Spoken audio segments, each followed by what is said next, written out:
Okay, so welcome to the next edition or next episode of the Promising Creative. I have Kilu here. Hello. And before we start, I just want to say how I discovered you, right? So I think I was following you. I think somewhere along the line, we somehow connected. And I was watching your story of your bike. Yeah. And the music was great and the bike thing was great. And it was just, I was like, oh. And then I just sort of delved into you a little bit. And I was like, let me just, you know when you get a bit nosy, you get nosy. Instagram can make you nosy. And then I found mode. I don't know, detective, but I was just like, oh, this is quite cool. This is quite a cool dude. Let me have a little bit more. And then I came into you and then I went into your music. Yeah. And I think there's one that I listened to. You Don't Know Tears. So I heard that You Don't Know Tears and I was like, this is fucking, I love this track. This is an amazing track. And I liked it on my Spotify. And obviously you probably know how Spotify works, but obviously the one you like, that becomes the first one that you listen to in your like column. So you're the first on my likes. Let's go. Yeah. Let's go. And I was like, and that's when I was like, do you know what? I really wanted to reach out to you to get you on the podcast and have a chat about your music, about you, your journey so far. Because obviously you're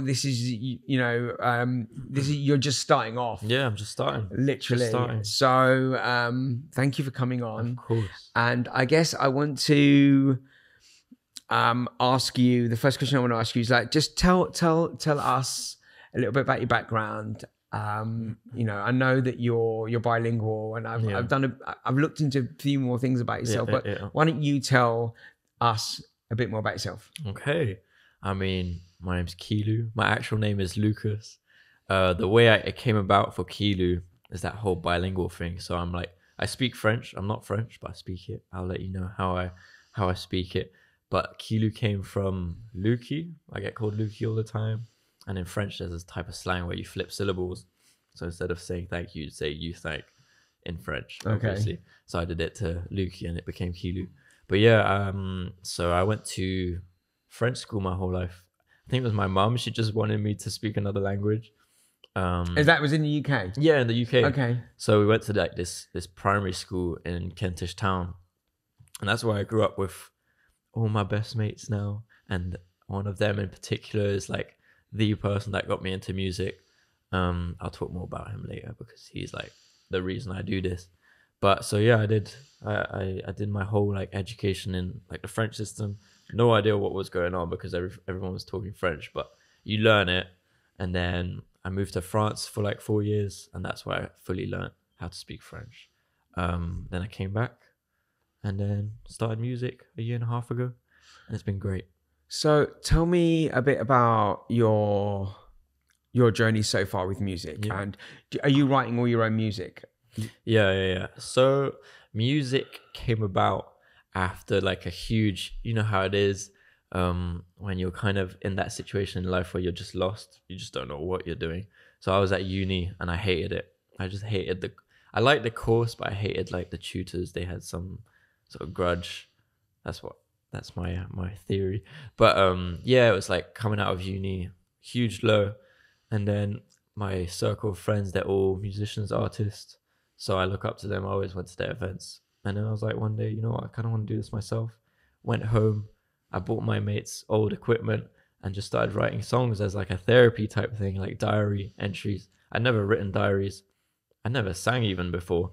And then the way it happened is like I'd find beats online and then I'd just sing on them. I'd write whatever I was thinking. And then that's been my writing process ever since. It's just been the same.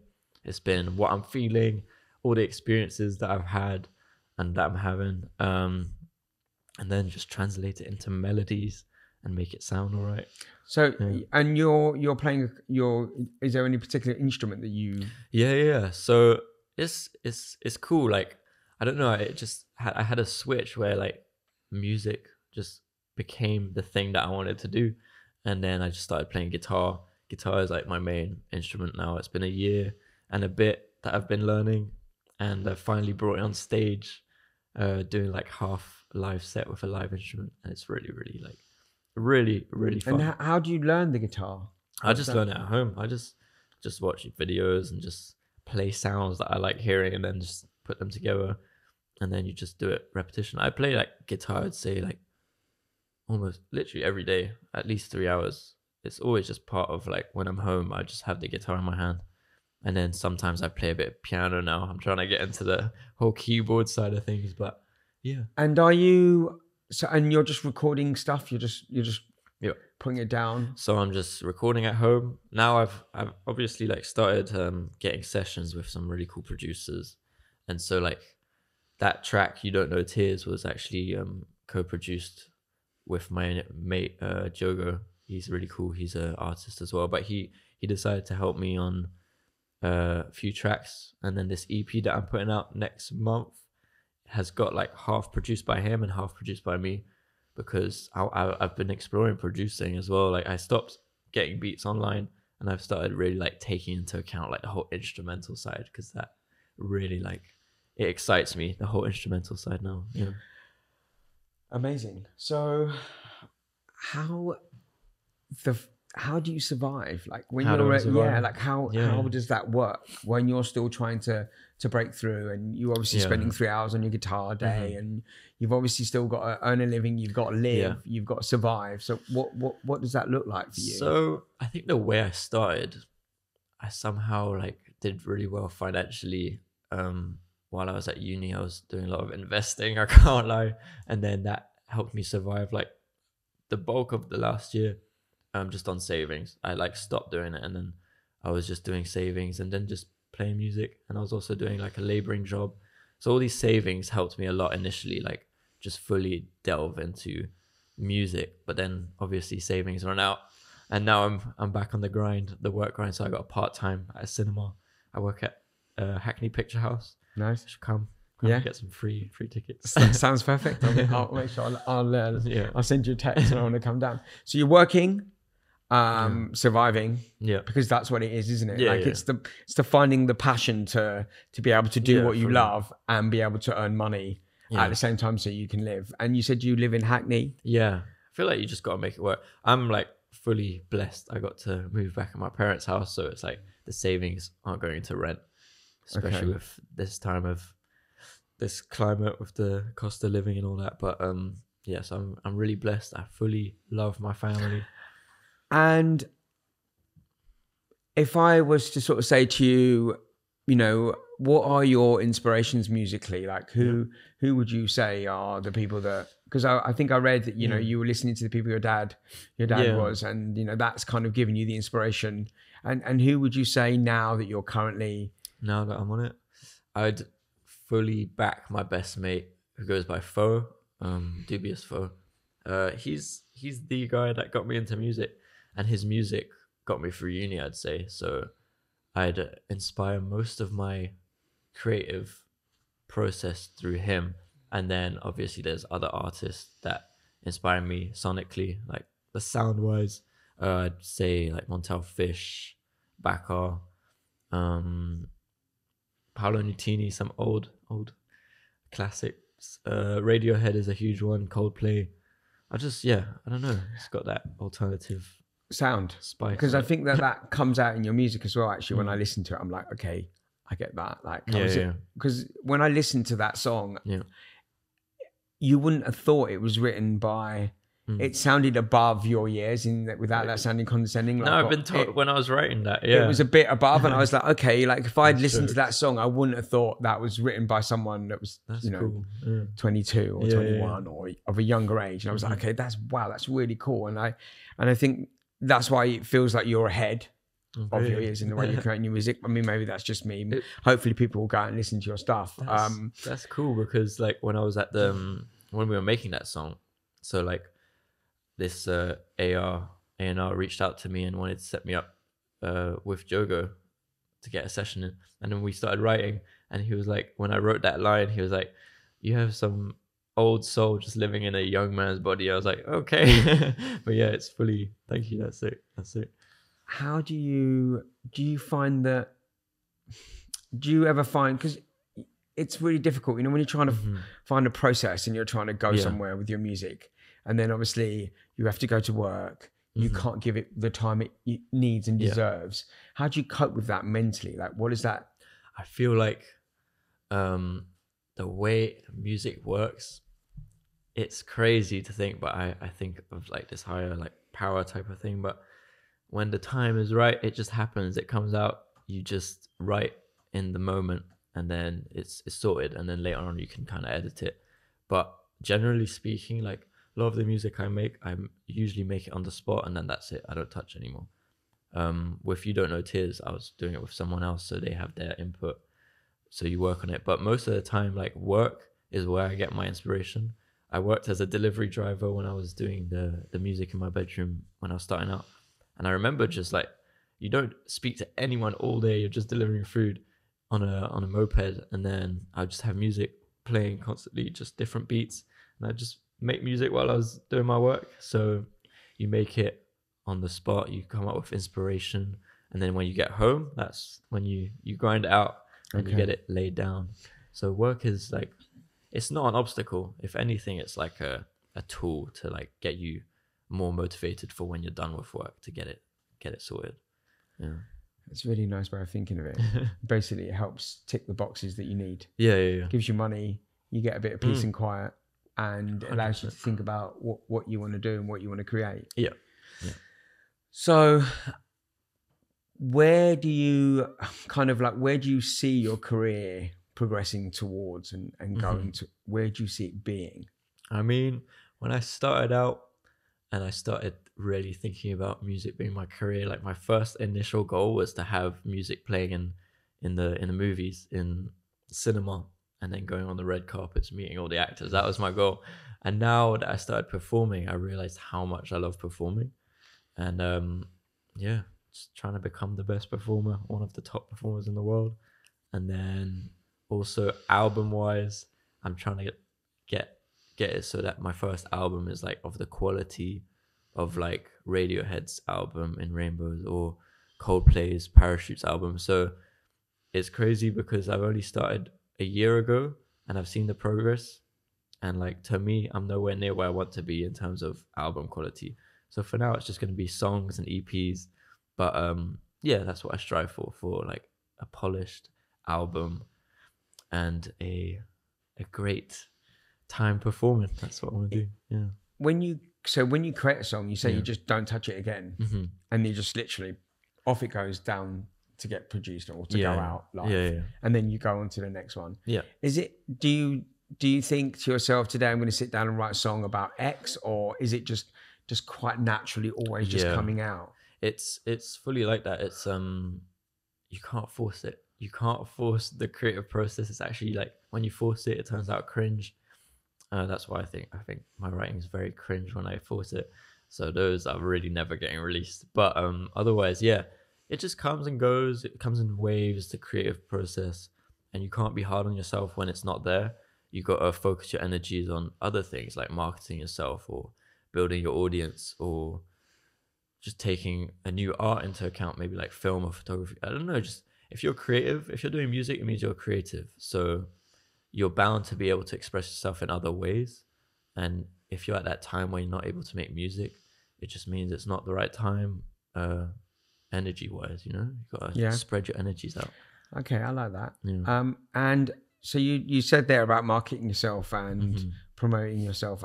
What do you do and how do you make that work for yourself? So you got to use all the socials. They're your tools. You just got to befriend these tools because you got to build an audience at the end of the day. You got to, if you want to make a living off it, you just got to build a solid audience that will support you in your endeavors. And what do you do on social? What platforms are you on? So I use Instagram was the first one. It was crazy when I had that switch up in music. I was never on socials or anything. And then, I took it seriously. Like Instagram, I started just posting, and then TikTok came about where I was like, you know what? It doesn't seem cringe to actually post on TikTok. That was the time where everyone was like dancing on TikTok. I guess it still is now, but TikTok is actually a great tool, and it can't be talked badly about because it's helped so many people, so many young people like thrive. And so what I do on TikTok, I don't actually post my music on TikTok. I'm actually just like building an audience around like, I don't know, positivity, I suppose. I like the whole philosophical side of life. And like quotes are very fun to me. I don't know. So I post like just short videos of quotes. And then what I use TikTok for primarily is the live streaming side of things, because I don't know, the algorithm is crazy on live streaming on TikTok. You can get anyone to just scroll onto your live stream. It's not the same as like Twitch. And so on that's why I'd be playing music, doing like a little live set, like a gig, I suppose, like busking, digital busking. Yeah. Okay, it's a nice way of looking at it. Yeah. And you use Twitch as well? No, I've never used it. You never used it. And so they're the two platforms you work on. Yeah. And do you use YouTube or is it? YouTube is the next big thing. I'm really getting into film this year, and I want to film all my own visualizers. Very bike related this year. I think it's going to be, I want to make like a whole persona around the motorcycle. But so YouTube will be that. And then SoundCloud, I'd say it's kind of like a social platform as well, SoundCloud. You can build like a solid community around like your more demo-y type music. So that's this next endeavor is SoundCloud, YouTube. Amazing. Yeah. And what do you do to, when you're working and then you're making music, and you what do you do for your free time? How do you relax? Yeah. What do you do for my free time? I think I like skateboarding. I love my motorbike. What else? I have a girlfriend now, so that would be a lot of the free time gone. Not gone. It's very good moments with my girlfriend. I cherish them. She lives in Paris, so it's like, okay, yeah. But so free time is more like, I don't know. It's somehow always music related as well, because I don't know. I just love it so much. It doesn't feel like work. So I'm always either like playing guitar, listening to music, just talking about music, meeting. I think also when you love what you do, it does make life a lot easier. It's crazy. And you don't realize like it's that whole work hard thing to get what you want. When you find what you want to do and you really enjoy it, you don't realize how hard you work on it, because you just enjoy it so much. It never feels like work. And then you look back and you're like, oh, damn, I've actually made a lot of work. And then, so it's free time is never, I'm always on free time is what I would say. I'm always on free time, and I don't really think that I want to go on holiday anytime soon. I just don't feel like I need a break. I'm on like this path that I just enjoy. And if I'm on a break, that's kind of where I kind of don't feel right. I don't know. I've been on that Christmas break this year. I hated it. I just wanted to work, just play music, but I couldn't because the family was over. But it was lovely. But, yeah. So basically, you enjoy what you do. So you enjoy your work. Yeah. And when you enjoy your work, it's just like, actually, I'm not working. It's actually life. Yeah. I'm actually trying to make money, but I am enjoying what I do at the same time. Do you have any advice for young people that are like, you know, that are just starting out or are not sure about what they want to do, or who know that they're creative, might not know that it's music, it could be film, it could be anything that's creative. Do you have any advice for them? Would you say, what would you tell someone if they were like, tell me some stuff, what should I learn? I think a huge one, there's a few things. Like a huge one is to really like try everything until something like feels right and it sticks in some way. And then the actual advice I would give is to actually just do it. It's the Nike the motto, but it's so true. Like if you just think about it and overthink it, you won't do it. So the less you think, the more you'll do. And once you start doing, you start attracting, especially if you're like sharing your work. And people tend to attract to cool, unique things, and you can only bring something unique if you're doing it authentically. So my primary advice is to just find what sticks and then actually do it. Don't think about it. Just do it. Just do it. Just keep doing it. Because nothing can go wrong. Like you may think you're failing, but your failures are truly your successes. Like the amount of failures I think I've gone through in just this past year that turn out to be like the best things that have ever happened to me. It's just crazy how true it is. It's your failures are your successes. So I love that. Just do it. What has been some of your biggest challenges so far? Okay. And how have you kind of overcome them? Yeah. I think huge challenges tend to like put you, it's just uncomfortable situations. and so those are your challenges. But I think a big one was like my first performance. That was a big challenge because it's like you're performing your work in front of people, and what I just ended up doing is just getting over the nerves. Like obviously you're very nervous, but you get over those nerves and you get on stage and you start performing, and then you realize how much you like it. So the challenges have been performing, also like just being more social. So it's like building your confidence. I guess it's seen as a challenge, but it comes naturally once you start doing your thing. And once that happens, then these challenges sort of become more like fun challenges. They're not seen as like daunting challenges to get over. So I think performance was like my primary challenge, and so yeah, I just got over it pretty quickly. I mean, did that make you feel a bit sick, or was you how was the feeling for that? Was it a bit like, oh my god, I think I'm going to throw up? I think it's your like first time doing something so uncomfortable, and so you're kind of like you need a toilet just before like 100 times, and then you get on stage, you're like shitting your pants, but it's fun. It's really like it's great. Nowadays, it's like I can't wait to get those feelings happening, like those nerves. Have you got many more events coming up or many more gigs coming up? How do you book them? So far, my performances have all been friend based. It's actually crazy. Like the people you meet, they're so like willing to help you out. Like everyone wants to help each other out. So like the first one I did first proper set was for my mate JP Rose. He has like some residency, so that was his first show. He wanted some acts, so he got me on. And then my second show was Flower of Love. Crazy how we met. I was posting posters on the street with my mate for his album release, and then this girl behind us was asking what we were doing, and it was Joyce. It was Flower of Love. And then we became best mates, and then at Christmas time she called me to open for her like mini tour and do her London show. So that was my second show. And then my third one was for my boys Insincere. It was like a little friends and family event. They'd never performed, and they just wanted to like get a test performance before their like first show at a festival in Rotterdam. So they just told me to come, and I was like, yeah, I'll do it. And then my next show is with So Far Sounds. I've got a show in Brighton. I cannot disclose the location apparently, because that's how So Far Sounds works apparently. But that one is going to be really cool. Like that's the venue style that I want to go for. I'm not going to say what it is, but that's like show style. That's the venue I want to go for. It's like, okay. So it's starting to move on, and it's starting to progress into where you want it to be. Yeah, a few chats with some cool venue events managers. And you're doing all this by yourself. You have no management, no label. There's no one supporting you in that. No, so within the industry, you're just you got your friends that support you, but you're just doing it all by yourself. So how it's come about is, past year and a half has been just purely friend based and on my own. You just learn it as you go, and then now that industry is getting involved, I've got a lawyer now.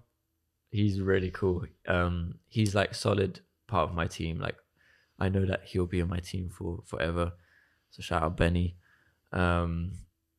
But yeah, so my lawyers. What does he do? How does he support you? What he does is he's like bringing all these contacts for managers and all that.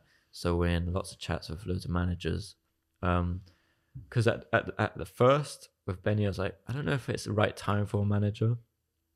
But then you look, all the artists now, like all artists have managers. So it's kind of, there's no right timing for it. You might as well just get it done. So getting that sorted. So the team is slowly building, because it's really exciting actually, like making it come to life. Like this is actually getting real. Industry's getting involved. But at the end of the day, you can't get too caught up in the industry, because it pulls you back from like the whole true meaning of why you do this. And there were moments where I was like in a really down state, because I was way too caught up in the industry people and not in the music and the art. And so And how did you pull yourself out of that when you were? I think it's just, you really just got to like tell yourself, like you got to reprioritize your values and your priorities, and somehow just by talking to people, talking to your friends, just getting it out, don't keep it bottled up, It helps a lot with just And changing. did you realize that happened quickly, that you were feeling like that, or Yeah, did it? yeah, Or so you were kind of like, okay, I'm starting to feel a bit yeah. down about what's going on. Yeah, it's kind of like crazy, like how the industry works. You never know who's watching, I've realized, and certain people just don't reach out to you, and then certain people do reach out to you, and it's about just making connections with them. But so far, industry wise, I'm just not looking for anything in particular. I'm trying to see how far I can go independently, but I'm willing to say hello to everyone. I love saying hello to everyone. And how do you find the streaming platforms then for Yeah. support, and how does that all work for you? So I find it just insanely cool how you can really do everything on your own. That's what I saw when before I started making music. I was like seeing my mate Fo do music just all on his own, and he was like doing shows and everything. And the streaming platforms, like in this day and age, I think it's a blessing, not financially like for the artist, but I think it's a blessing in terms of putting your music out. Like you can literally just do it on your own. Like from one day to the other, you can have a song out and just share it. And so yeah, streaming platforms are a blessing. I really think so. It really gives power to the artist in terms of freedom of what they're willing to share. Okay. It's not that great financially. I think a lot of artists will agree. But if you're not in it for the financials at the beginning, then you're fine. Like if you're doing this for long term, then you've got the right mindset. That will all come later. Yeah. So yeah, it's a great thing. So when you're networking, how does that work? How do you go about networking? Is it events that you go to? Is it just explain to us a bit more about how that works? So the way it works, I think a lot of the time is through socials. Like people reach out to you. I've rarely reached out to people. I've just like been focused on my thing, and then people reach out to you. So it's mostly through socials, but then obviously events. If you're going to all the events, you meet people all the time. No matter who it is, it could be just someone that enjoys music or someone that promotes music. So I'd say primarily socials, huge. You just need socials if you want to network, and events. Just go to events because. And what type of events are they? Just music events, or? Yeah, I'm very delved into the underground UK underground rap scene. I don't know. It's my mate Tebby. He's my DJ actually. Can't believe I haven't shouted him out yet. But yeah, so he's brought me to all the UK underground scene. So those events have so many people. You meet the artists. They're very like connected with their audience. And yeah, so it's mostly those type of events. And then now it's been the ones that I perform at, where those networking, the networking that comes out of those events are just like insane. Okay. Once you start performing. Do you think you'll ever perform or create tracks in French, or? Yeah, I think so. Like I've only done like 3 tracks so far that have been like bilingual. I've got a Christmas track that's actually got a bit of French in it. That might come out. I never thought I'd make a Christmas track, but I can see that on the John Lewis adverts. But yeah, I think I definitely want to like connect to like the whole Paris scene, have the London Paris scene, because stuff's happening over there as well. Why not speak French? I know the culture and all that. So that's my goal, is to have like home base in London and Paris. Because yeah, France is lit. France is lit. Fantastic. So you haven't got a dual passport though. You know. I've got just I'm half Irish. Okay, so you've got the Irish. You got an EU passport. Yeah. No, somehow I got that sorted. No need to worry about Brexit. It's fine. Yeah. Okay, cool. And I guess like I just wanted to. I'm hoping to see you develop and grow over the next coming years, and be able to say to you, do you know what? Come back on the show again, and let's see where you've gone and what's happened. What is your imminent plans? Like, what have you got coming up in the next sort of like 3 to 6 months? Yeah. So 3 to 6 months. So EP, my first ever EP is actually coming out next month. And you'll just put that out on socials and socials, everything on streaming. Yeah, streaming, and then make content for it. and then ride off that for a bit, and then I'm gonna start my whole SoundCloud era. So I won't be a SoundCloud rapper, but I'll be a SoundCloud singer. So I'll do the SoundCloud, YouTube, where it's a lot of unreleased. I wouldn't put on Spotify because I don't know, the quality seems different in my head, and I kind of want to make a community around like the demos and the unreleased. And so that's really exciting. Actually, that's what excites me more than the Spotify releases. That's where you can really put out whatever you want. You could put out voice notes and people might like it. But yeah, so SoundCloud, YouTube, and then hopefully do more shows. I've only got one booked at the moment, but I'm sure like things happen. It's crazy. Things happen when you do things. So yeah, that's it. Cool. Yeah. Just release music. Stay consistent with it. Yeah. So stay consistent and keep pushing Consistency out. is the key. Like it's wild how far consistency gets you. You're kind of like compounding all your assets, and it just builds into something more that just the growth becomes like exponential. And so that's what I'm planning on doing, just keeping the momentum, never slowing down. I want to see how far I can go. Yeah. Amazing. Okay, I'd like to thank you for coming down, and we look forward to watching your journey. Amazing. Thank you very much. I've always wanted to be on a podcast, so that was cool. Amazing. Thank you for getting me on. My pleasure.